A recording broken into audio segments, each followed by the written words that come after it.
Hexagone, actualité. Qui pose sa question.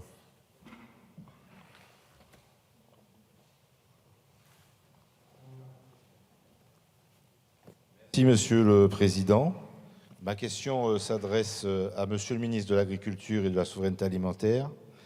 Elle porte sur les retraites agricoles dans les 10 Outre-mer, s'agissant plus précisément des retraites des femmes, donc des agricultrices. Il est effectivement urgent de réactualiser le mode d'affiliation au régime de la protection sociale des non-salariés agricoles dans les 10 Outre-mer et notamment en Martinique. En effet, les dispositions de l'article L. 762-7 du Code rural et du décret numéro 85-589 du 3 juin 1985 instaurent un seuil de 2 hectares pondéré dans nos pays par des coefficients pour juger de la viabilité d'une exploitation et permettre l'affiliation de son exploitant à la protection sociale agricole.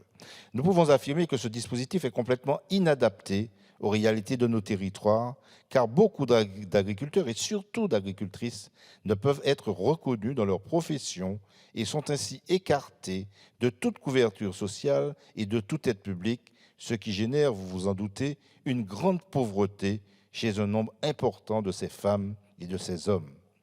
Cette situation de paupérisation est d'autant plus intolérable que des critères comme la pénibilité ou l'exposition aux risques chimiques dans des pays exposés, comme on le sait, au chlordécone ont été supprimés. Nous souhaitons donc savoir, Monsieur le ministre, ce que vous comptez faire pour remédier à cette situation qui touche des agriculteurs et surtout des agricultrices et conjointes d'exploitants agricoles qui ainsi vivent en grande précarité aux Antilles. Il est en effet urgent d'actualiser le régime de protection sociale des exploitants et exploitantes agricoles dans les 10 Outre-mer. Urgent, tant il est vrai que c'est la double peine pour ces personnes et leurs familles, et je vous laisse imaginer les conséquences de la loi relative aux retraites. Ce ne serait pas seulement la double, mais la triple peine pour ces familles. Merci. Merci, Monsieur le député. Monsieur le ministre. Merci, Monsieur le Président. Monsieur le député Marcelin Nadeau, je vous prie de bien vouloir excuser l'absence du ministre de l'Agriculture, Marc Fesneau, et je réponds à sa place. Comme vous le savez, les salariés agricoles relèvent en Outre-mer du régime général. Le gouvernement veille à la coordination entre le régime agricole et le régime général. Nous utilisons par exemple pour ces salariés les tableaux de maladies professionnelles du régime agricole qui sont plus adaptés que les tableaux du régime général. À ce titre, et puisque vous évoquez également la question de l'exposition aux risques chimiques, je tiens à souligner en la matière l'action du gouvernement en métropole et en Outre-mer pour la prévention des risques, mais aussi pour la réparation avec la mise en œuvre du fonds d'indemnisation des victimes de pesticides et la création récente du tableau de maladies professionnelles du cancer de la prostate.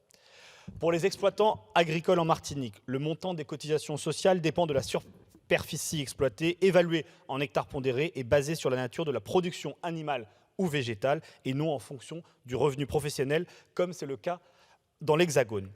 À partir de 2 hectares pondérés, les non-salariés agricoles sont redevables de cotisations sociales pour eux-mêmes, mais aussi pour les membres de leur famille participant aux travaux de l'exploitation.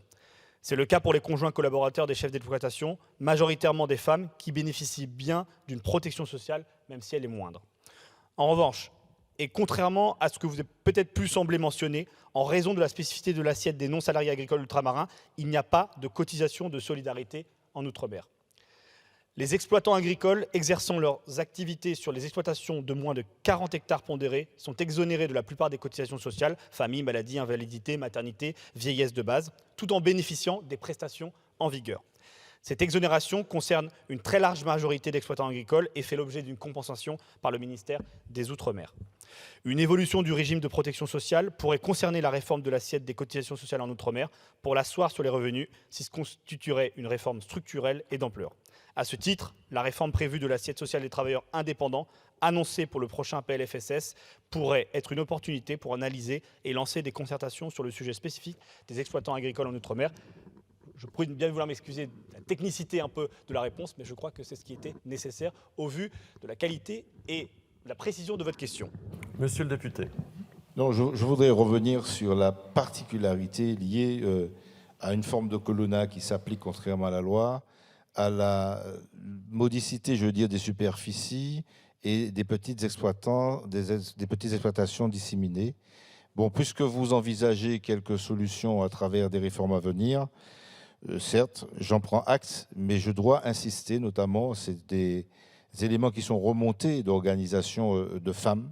Il y a une situation particulièrement préoccupante, s'agissant effectivement de conjoints d'exploitants agricoles et s'agissant d'agricultrices. Vraiment, il faut prendre le problème à bras le corps pour apporter justement une amélioration dans la situation de vie de ces gens qui vivent très largement sous le seuil de pauvreté. Merci. Merci, monsieur le député. Monsieur Philippe Nayet. Outremernews.fr, le site de l'actualité Outre-mer, 24 heures sur 24 et 7 jours sur 7.